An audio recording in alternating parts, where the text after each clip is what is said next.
할렐루야!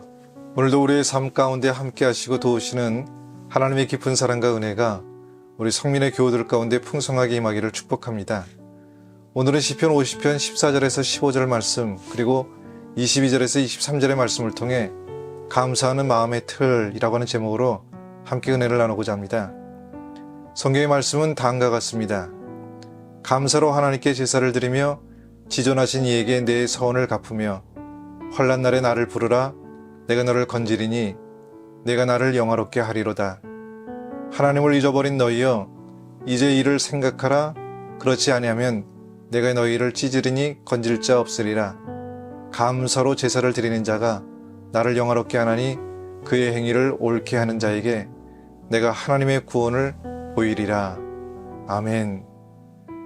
자, 여러분들이 생각할 때요, 시계는 어떻게 간다고 생각이 되는가요? 일반적으로 시계가 간다고 했을 때 보통 똑딱똑딱 간다고 이렇게 말을 합니다. 근데 정말 시계가 똑딱똑딱 하고 갈까요? 가만히 시계의 귀를 대어 들여다보면은 이 세상에 똑딱똑딱 하고 가는 시계는 없다는 얘기입니다. 그냥 똑똑 하고 갈 뿐이죠. 자, 그런데 왜 우리는 시계가 똑딱똑딱 간다고 말할까요? 심리학자들이 하는 얘기가 있습니다. 우리 마음에는요, 소리를 들을 때 박자를 맞춰 들으려고 하는 기본적인 심성이 있다라고 그렇게 이야기합니다. 그래서 사실은 시계가 똑같은 소리로 똑똑똑 하고 가는데도 스스로 장단을 맞춰서 똑딱똑딱 간다고 생각한다는 겁니다. 같은 새 소리를 들으면서도 서양 사람들은 새가 노래한다라고 그렇게 표현하는데 동양 사람들은 새가 운다라고 그렇게 말을 합니다. 새 소리는 경우에 따라서도 달라지죠. 사랑의 단꿈에 젖어 있을 때에는 새들이 사랑을 속삭인다라고 생각했다가도 사랑이 떠나버려서 눈물이 고일 때면 우는 새를 보고 저 새도 님을 잃고 밤새도록 우는 것이라 라고 그렇게 생각을 합니다. 자, 이렇게 똑같은 소리도요, 사람이 가지고 있는 마음의 구조나 그때그때의 마음의 상태에 따라서 다 다르게 생각할 수밖에 없다라고 하는 겁니다. 어디 들리는 소리만 그렇겠습니까? 보는 것도 마찬가지더라고요. 느끼는 감정도 그렇고요. 이렇게 사람들은 얼굴의 생김이 다르듯이 각각 다른 마음의 틀을 가지고 있다는 겁니다. 부모로부터 물려받은 유전적인 영향, 자라왔던 환경, 또 무엇을 배웠는가, 이렇게 우리가 겪어왔던 경험들이 서로 다른 독특한 마음의 틀을 만들어 놓는 경우가 많다는 것이죠. 사람은 살면서 만나는 사건들을 자기가 가지고 있는 마음의 틀이 생긴 모양대로 받아들이고 있다라고 하는 겁니다. 어떤 마음의 틀을 가지고 주어진 사건들을 받아들이냐라고 하는 것은 사실상 그 사람의 자유겠죠. 자, 그런데 중요한 것은 그 사람이 가지고 있는 마음의 틀에 따라서 그 인생이 크게 달라질 수 있다라고 하는 겁니다. 여러분, 어떤 마음의 틀을 가지고 계시나요? 우리가 먼저 기억해야 될 것은 마음의 틀이 신앙의 색깔을 결정할 수 있다라고 하는 겁니다. 믿음 생활에도 어떤 마음의 틀을 가지고 있는가가 중요합니다. 같은 사명을 가지고도 기쁨으로 받아들이는 사람이 있는가 하면은 짜증과 불평으로 받아들이는 사람도 있습니다. 또 같은 사건을 대하고도요, 그저 감사로 받아들이는 성도가 있고 한탄과 원망으로 받아들이는 성도가 있다는 얘기입니다. 자, 여러분들이 생각할 때 여러분들은 어떤 쪽입니까? 하루의 삶 가운데 만나는 것들을 감사로 받아들이는 것이 많습니까? 아니면 불평과 짜증으로 받아들이는 것이 더 많습니까? 자, 이것이 내게 가장 중요한 평가가 될 수 있다는 거 아십니까? 왜냐면 감사는요, 행복과 불행의 분기점이 되기 때문에 그렇습니다. 내 마음의 틀이 감사의 틀이냐, 불평과 짜증이 뒤섞인 원망의 틀이냐에 따라서 그 사람마다 개개인의 신앙의 색깔을 다르게 할 수 있다라고 하는 말씀입니다. 새하얀 도화지에는요, 내 마음대로 그림을 그릴 수 있지만은 새까만 도화지에는 아무리 아름다운 그림을 그린다고 해도 본래 색깔이 나오지 않듯이요, 같은 실물을 보아도 틀에 따라서 고급 만년필이 나올 수도 있고요, 통조림 깡통이 나올 수도 있다는 겁니다. 한마디로 말해서 어떤 마음의 틀을 가지고 있느냐라고 하는 것이 중요하다라고 하는 말씀이죠. 다시 한번 말씀드리지만 그것에 따라서 내 신앙의 색깔도 달라질 수 있다는 겁니다. 신앙의 색깔이 달라지면요, 인생이 달라지고 결국 행복과 불행의 명암이 갈릴 수 있다라고 하는 말씀입니다. 두 번째로 우리는 감사가 기본이 되는 마음의 틀을 만들 수 있어야 됩니다. 하나님께서 원하시는 마음의 틀의 골격이 무엇인지 아세요? 그게 감사입니다. 시편 100편 4절 말씀에 이렇게 말씀하고 있습니다. 감사함으로 그의 문에 들어가며 찬송함으로 그의 궁전에 들어가서 그에게 감사하며 그의 이름을 송축할지어다. 감사함으로 그 문에 들어간다라고 하는 뜻이 무엇인지 아십니까? 하나님 앞에 나아갈 때요, 그 문턱에 들어서면서부터 우리 마음은 감사로 가득해진다라고 하는 뜻입니다. 그리고 그 안에 들어가서도 하나님께 감사하며 하나님의 이름에 영광을 돌리는 일이 가장 중요하고 주된 일이 되어야 된다라고 하는 말씀이죠.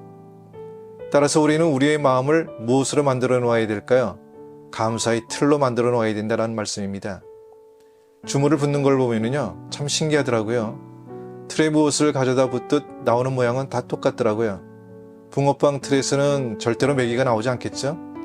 밀가루 반죽을 갖다 부어도 나오는 것은 붕어빵이고, 녹두 반죽을 갖다 부어도 역시 붕어 빈대떡이고요. 도토리 전분을 갖다 부어도 역시 나오는 것은 붕어 묵일 수밖에 없다라고 하는 말씀입니다.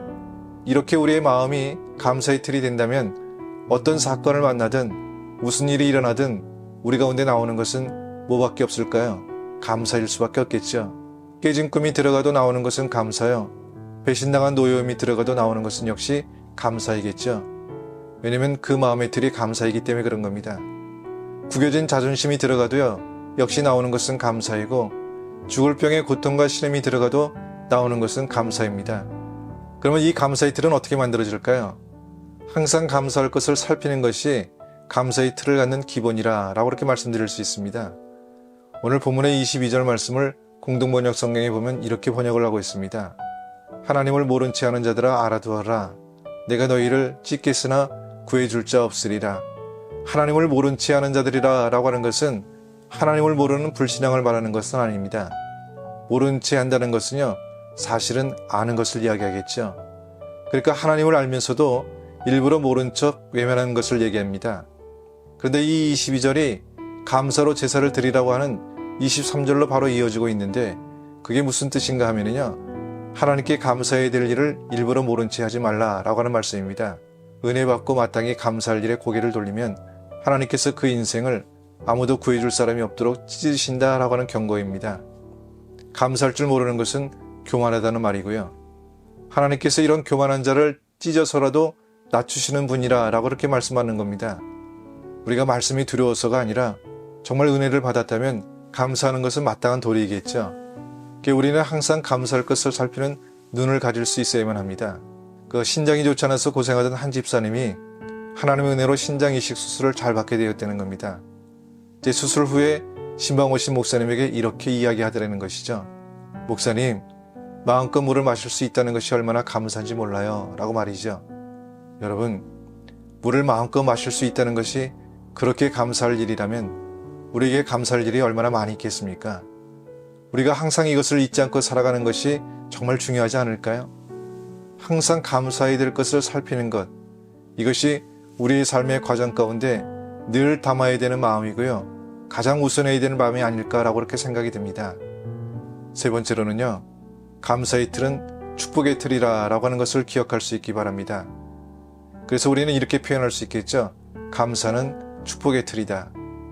자, 오늘 14절 말씀에서 감사로 하나님께 제사를 드리라 라고 이렇게 말씀하시면서 15절 말씀에 환난날에 나를 부르라 라고 하는 요구로 연결시켜 놓고 있는 것을 보게 됩니다. 그리고 내가 너를 건지시겠다 라고 이렇게 분명하게 말씀하고 있죠. 23절 말씀에도 감사 행위를 옳게 하는 자에게 구원을 보여주시겠다 라고 이렇게 약속하고 있습니다. 꼭 기억하세요. 감사는요, 하나님께서 개입하시는 역사를 만들어내는 겁니다. 감사의 제사를 진정으로 드리는 자녀를 하나님께서는요, 환난 중에, 어려움 중에, 고통 중에 그냥 내버려 두지 않는다라고 하는 것이죠. 감사는 하나님의 역사가 내 인생에 강하게 개입하도록 하는 겁니다. 감사는 길이 열리게 하고요, 감사는 하나님의 능력으로 나를 이루어가기 시작합니다. 이 감사의 틀이 축복의 틀이 되는 축복이 우리의 삶, 또 우리 자녀들의 삶의 자리 가운데 담아질 수 있는 놀라운 하나님의 큰 은혜가 될 수 있는 감사의 절기가 오늘 우리의 삶 가운데 있기를 주님의 이름으로 축복합니다.